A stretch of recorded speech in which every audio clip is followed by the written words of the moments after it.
Та бүхэн өнөөдөр Lexus RX 250 маркийн автомашиныг танилцуулах.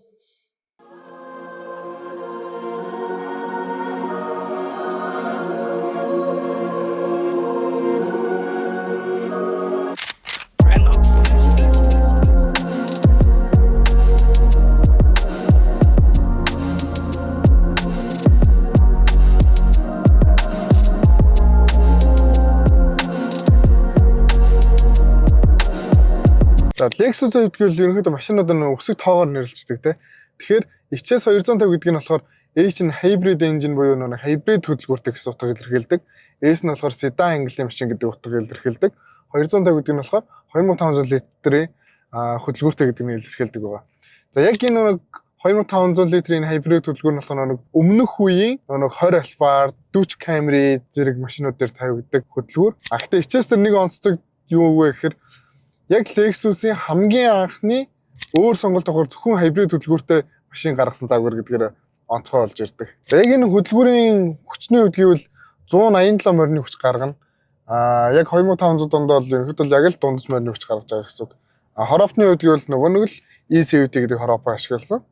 Гэхдээ яг адилхан Sai, Camry, одоо нэг Alphard ч юм уу те яг адилхан 2500 hybrid хөдөлгөөртэй машинууд дондаа HS хамгийн их бензин зарцуулдаг машин байгаад байдаг.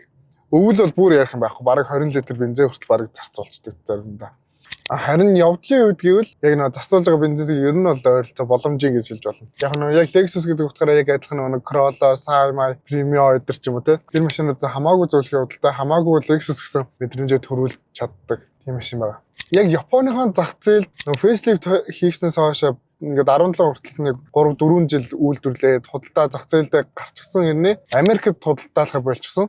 Яг яагаад вэ гэхээр одоо нэг Америкчууд ч арай илүү нэг юм зайтай машинд одоо нэг ES ч юм уу GS зэрэг загварууд нь илүү давмгай байдаг болохоор хичээсийн борлуулалт нэг тэг сүртэй явж чадаагүй гэсэн мэдээлэл. Тийм болохоор яг Япондоч тэр Америкточ тэл 2017 оноос эхлээд үйлдвэрлэлээ зогсоочихсон байна. Анх 2009 онд Toyota-гаас Prius-наас арай зэрэглэл өндөр машин бүтээсэн нь Toyota Sai. 2009 оны сүүлээс тус загвараа Америкийн зах зээлд нийлүүлэхээр HS 250 маркийн автомашиныг Lexus брэндээс танилцуулсан.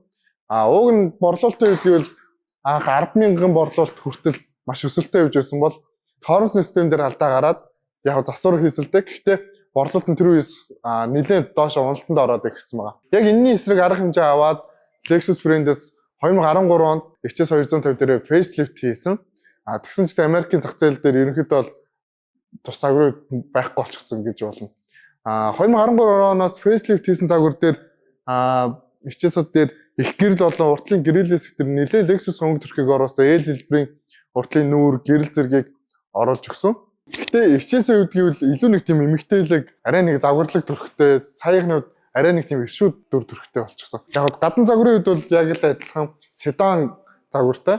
Гэхдээ ерөнхийдөө ингэ нөө хүмүүсийн жоохон нэг дутагдaltaй тал нь гэвэл яг нэг уртлын капот болон бүхсний багажны хэсэг маань нэг тийм яг энгийн sedan машин шиг нэг тийм мэдгэдэггүй биш байдаг хүмүүс жоохон тиймхүү санагддаг. За дотор салааны үед гэвэл ерөнхийдөө хүмүүсээс нэлээд харьцангуй ам сайтай байдаг. Учир нь гэвэл яг энэ голын хэсэг нь наашаага илүү гартайр байрлал нь хүмүүст илүү өвтэйхэн байдаг.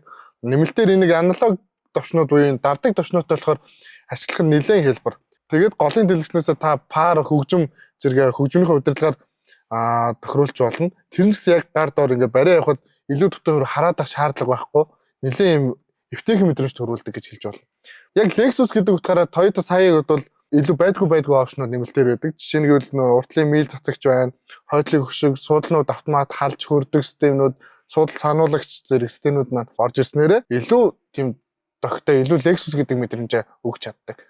Сандалны үед гэвэл яг Sai-г бодвол арай юм тухтай зөөлхөн мэдрэмжтэй. Гэхдээ энийг ийм хэлбэр дүүр ч юм уу материалаас шалтгаалаад арай нэг юм памгар зай муутай юм шиг мэдрэмж их төрүүлдэг. Яг одоо нэг адилхан юм sedan загваруудад гэвэл харьцангуй энэ өвдөг хоорондын зай гэж ярьдаг те.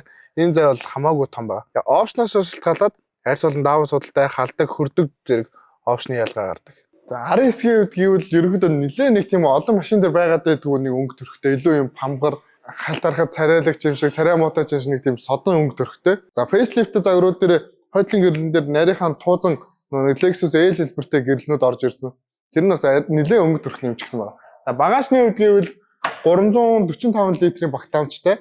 За ер нь ойролцоо буюу нэг Toyota Camry Cruise 30 сая эдрийгэд бол хамгийн жижиг зайтад байгаа штэ гэсэн үг. Яг гэвэл нөгөө hybrid системний батарей маань хойноо байрлчихсан учраас ерөөд нэлээд зай мот байгаа. За доотлын хэсэгт гэвэл нөгөө сонголтоосоо шалтгаалаад пропост дугуйтай айлгсууд хийлгэж нөхөштэйгээд янз янз байдаг. За ингээд Lexus XS 250 марк автомашиныг танилцуулж дуслаа. Дараагийн автомашинаар уулзцгаая.